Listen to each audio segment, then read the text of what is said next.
Dear friends, you are welcome to Historia. അപ്പോൾ Historia പുതിയൊരു ക്ലാസ്സിലേക്ക് നിങ്ങൾക്ക് എല്ലാവർക്കും സ്വാഗതം.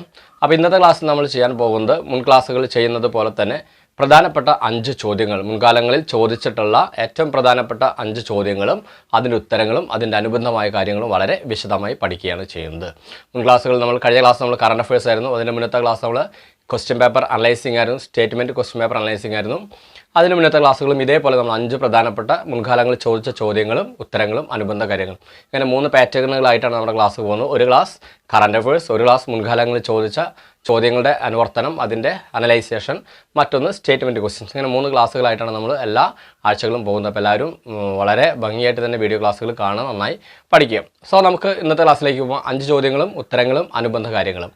ഒന്നാമത്തെ ചോദ്യം നോക്കുക. ആർട്ടിക്കിൾ 263 എന്തിനെക്കുറിച്ച് പ്രതിപാദിക്കുന്നു? ആർട്ടിക്കിൾ 263 ആർട്ടിക്കിൾ 263 എന്തിനെക്കുറിച്ച് പ്രതിപാദിക്കുന്നു?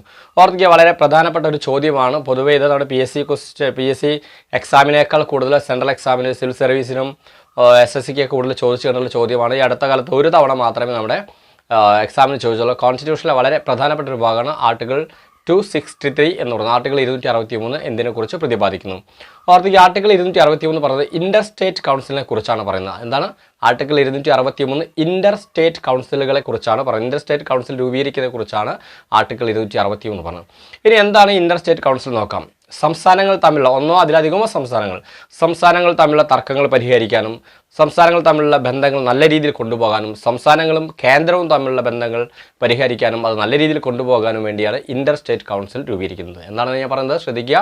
സംസ്ഥാനങ്ങൾ തമ്മിലുള്ള ബന്ധങ്ങൾ നല്ലതാക്കാനും സംസ്ഥാനങ്ങൾ തമ്മിലുള്ള തർക്കങ്ങൾ പരിഹരിക്കാനും അതോടൊപ്പം സംസ്ഥാനങ്ങളും കേന്ദ്രവും തമ്മിലുള്ള ബന്ധങ്ങൾ നല്ല രീതിയിൽ കൊണ്ടുപോകാനാണ് നമ്മൾ ഇന്റർ സ്റ്റേറ്റ് കൗൺസിൽ രൂപീകരിക്കുന്നത്. ഈ ഇന്റർ സ്റ്റേറ്റ് കൗൺസിലിനെ കുറിച്ചാണ് ആർട്ടിക്കിൾ 263 പറയുന്നത്. 1990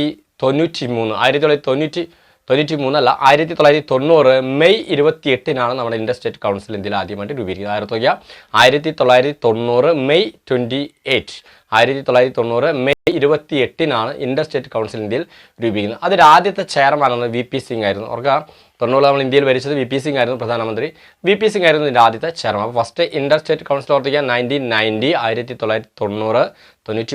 നേരത്തെ തെറ്റി പറഞ്ഞതാണ്, 90 മെയ് 28-നാണ് ഇന്റർ സ്റ്റേറ്റ് കൗൺസിൽ രൂപീകരിക്കുന്നത്. ആദ്യത്തെ ചെയർപേഴ്സൺ എന്ന് പറയുന്നത് ചെയർമാൻ എന്ന് പറയുന്നത് VP സിംഗ് ആയിരുന്നു എന്ന കാര്യം ഓർത്തിക്കുക. ഇനി ഇന്റർ സ്റ്റേറ്റ് കൗൺസിൽ ആരെല്ലാം വരും നോക്കാം. ഇന്റർ സ്റ്റേറ്റ് കൗൺസിൽ പ്രധാനമായിട്ടും അപ്പോൾ 1990 ഇന്റർ സ്റ്റേറ്റ് കൗൺസിൽ രൂപീകരിച്ചു.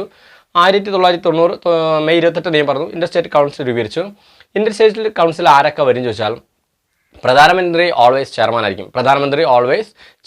നമ്മൾ പ്രധാനമന്ത്രി എന്നുള്ള ടോപ്പിക്ക് മുന്നേ പഠിച്ചിട്ടുണ്ട്. അതിൽ നമുക്കറിയാം inter state council, inter state water tribunal council, innovation council, അതോടൊപ്പം NITI Aayog, national development council, ഇങ്ങനെ ഒരുപാട് ഇൻസ്റ്റിറ്റ്യൂഷൻ്റെ ചെയർമാനാണ് പ്രധാനമന്ത്രി. അപ്പോൾ അതോടൊപ്പം ഇന്റർ സ്റ്റേറ്റ് കൗൺസിൽ ചെയർമാൻ എപ്പോഴും പ്രധാനമന്ത്രി ആയിരിക്കും. അതോടൊപ്പം എല്ലാ സംസ്ഥാനങ്ങളിലെയും മുഖ്യമന്ത്രിമാർ ഇതിൽ അംഗമായിരിക്കും. ഡൽഹി പോണ്ടിച്ചേരി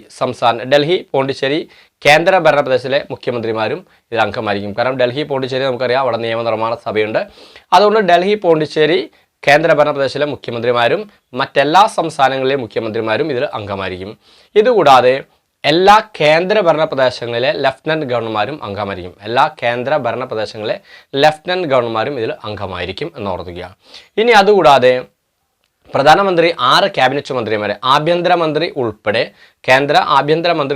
6 ക്യാബിനറ്റ് മന്ത്രിമാരെ പ്രധാനമന്ത്രി കൂടി ഇതിലേക്ക് ശുപാർശ ചെയ്യുന്നു. ഇത്രയും ആളുകളാണ് ഇതിൽ വരുന്നത് ഇന്റർ സ്റ്റേറ്റ് കൗൺസിലിൽ വരുന്ന അംഗങ്ങൾ. അപ്പോൾ മറക്കണ്ട, ഇതാണ് ഇന്റർ സ്റ്റേറ്റ് കൗൺസിൽ. ഇനി കേന്ദ്ര സംസ്ഥാന ബന്ധങ്ങളെക്കുറിച്ച് പഠിക്കാൻ വേണ്ടി 2 കമ്മീഷൻ പ്രധാനമായിട്ടും നമ്മുടെ ഗവൺമെൻറ് ഇൻസ്റ്റിറ്റ്യൂട്ട് ചെയ്തിട്ടുണ്ടായിരുന്നു. കേന്ദ്ര സംസ്ഥാന ബന്ധങ്ങൾ നമ്മൾ പറയില്ലേ, സെൻട്രൽ സ്റ്റേറ്റ് റിലേഷൻ എന്ന് പറയില്ലേ, സെൻട്രൽ സ്റ്റേറ്റ് റിലേഷൻ എങ്ങനെ പറയാം.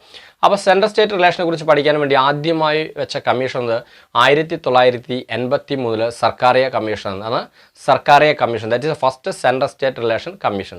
അപ്പോൾ കേന്ദ്ര സംസ്ഥാന ബന്ധങ്ങളെക്കുറിച്ച് പഠിക്കാൻ വേണ്ടി വെച്ച ആദ്യത്തെ കമ്മീഷൻ 1983 സർക്കാരിയ കമ്മീഷനാണ്. അതിനുശേഷം പിന്നെ 2007 പൂഞ്ചി കമ്മീഷനാണ്, പൂഞ്ചി കമ്മീഷനാണ് പിന്നീട്. അപ്പോൾ 2 കമ്മീഷനാണ് കേന്ദ്ര സംസ്ഥാന ബന്ധങ്ങളെക്കുറിച്ച് പഠിക്കാൻ നിയോഗിച്ച. ഒന്ന് സർക്കാരിയ കമ്മീഷൻ 83, രണ്ടാമത്തെ പൂഞ്ചി കമ്മീഷൻ 2007 എന്നോർത്തുക. ക്ലിയർ ആയിരിക്കുമല്ലോ.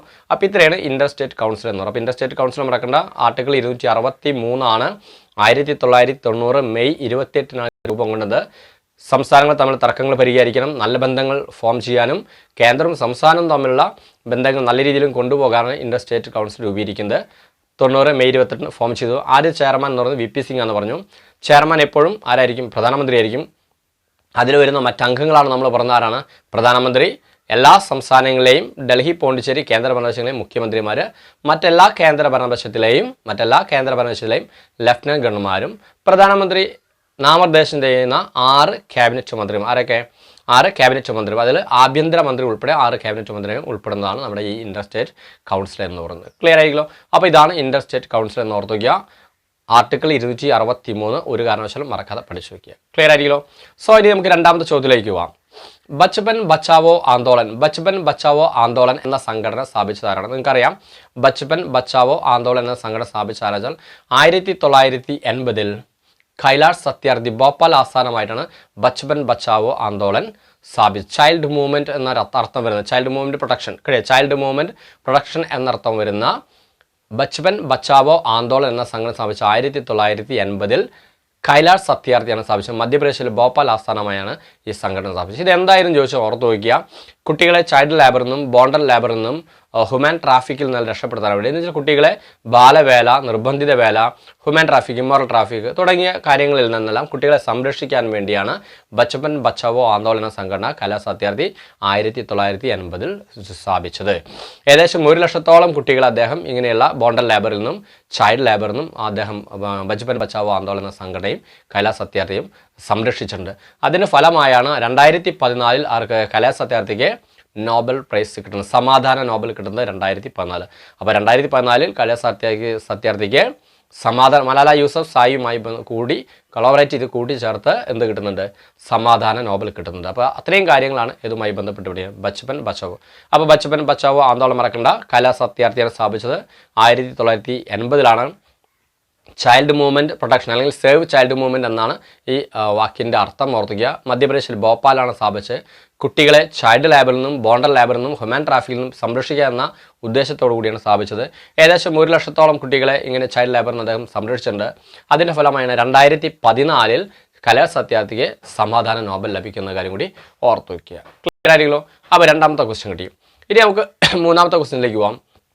നെഹ്റു നാഗന്മാരുടെ റാണി എന്ന് ആരെയാണ് വിശേഷിപ്പിച്ചത്? നെഹ്റു നാഗന്മാരുടെ റാണി എന്ന് വിശേഷിപ്പിച്ചത് ആരെയാണ്? ഓർത്തിക്കുക, വളരെ പ്രശസ്തമായ ഭംഗിയുള്ള ഒരു ചോദ്യമാണ്. നെഹ്റു ആരെയാണ് നാഗന്മാരുടെ റാണി എന്ന് വിശേഷിപ്പിച്ചത്? നമുക്കറിയാം, റാണി ഗേഡിലിയു എന്ന് പറയാം. റാണി ഗേഡിലിയു നമുക്കറിയാം 1947 വരെ ജയിലിൽ ജീവപര്യന്തം കിടന്നൊരു പെൺകുട്ടിയാണ് റാണി ഗേഡിലിയു. മണിപ്പൂരിൽ ജനിച്ച് നാഗൻ വിഭാഗത്തിന് വേണ്ടി പ്രയത്നിച്ച ഒരു വനിതയാണ് റാണി ഗേഡിലിയു. അതോടൊപ്പം തന്നെ സ്വാതന്ത്ര്യ സമര സേനാനി കൂടിയാണ്.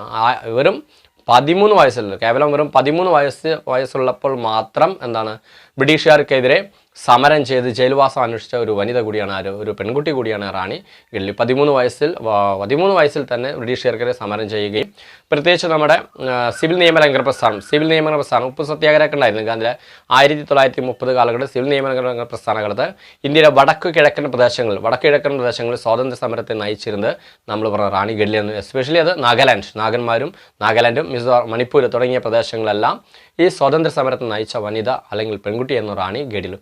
13 വയസ്സുള്ളപ്പോൾ മാത്രം അദ്ദേഹം ഈ സ്വാതന്ത്ര്യ സമരത്തിലേക്ക് ഇറങ്ങി.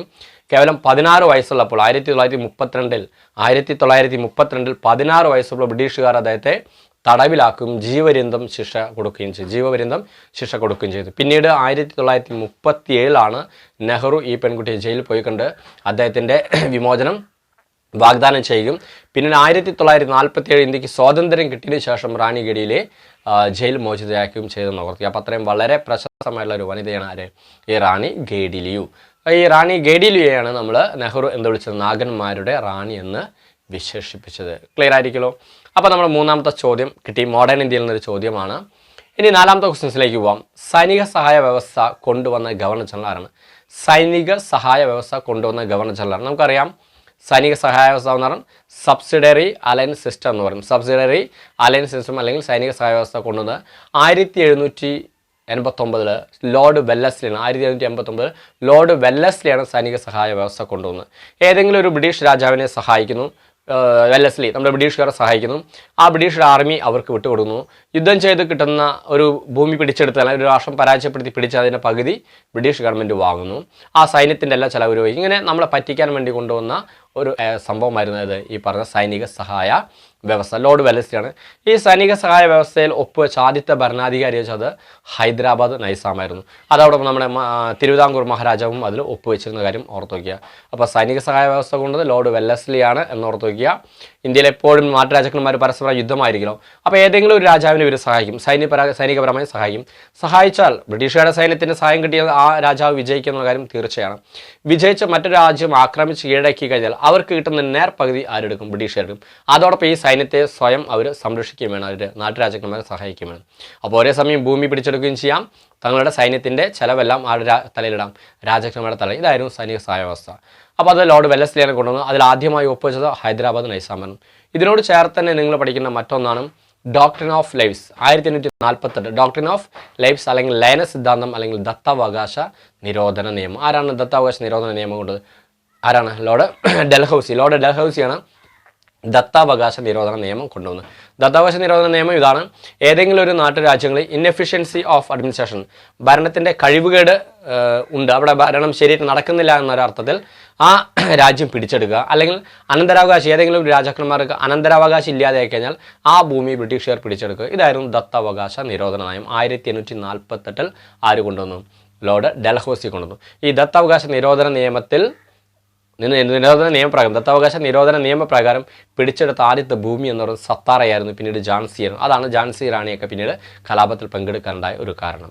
ക്ലിയർ ആയിരിക്കും? അപ്പോൾ ഇതാണ് ദത്താവകാശ നിരോധനം. പിന്നെ നമ്മൾ പറയാം പെർമനൻറ്റ് സെറ്റിൽമെൻറ്റ് അല്ലെങ്കിൽ സെമിദാരി സിസ്റ്റം എന്ന് പറയുന്നത്. പെർമനൻറ്റ് സെറ്റിൽമെൻറ്റ് അല്ലെങ്കിൽ സെമിദാരി സിസ്റ്റം കൊണ്ടുവന്നത് ലോർഡ് കോൺവാലീസ് ആയിരുന്നു. നമ്മൾ ഇന്ന് കാണുന്ന ജന്മിത്തം, സെമിദാരി സിസ്റ്റം അതൊക്കെ ഉണ്ടാകാനുള്ളൊരു കാരണമായിരുന്നു.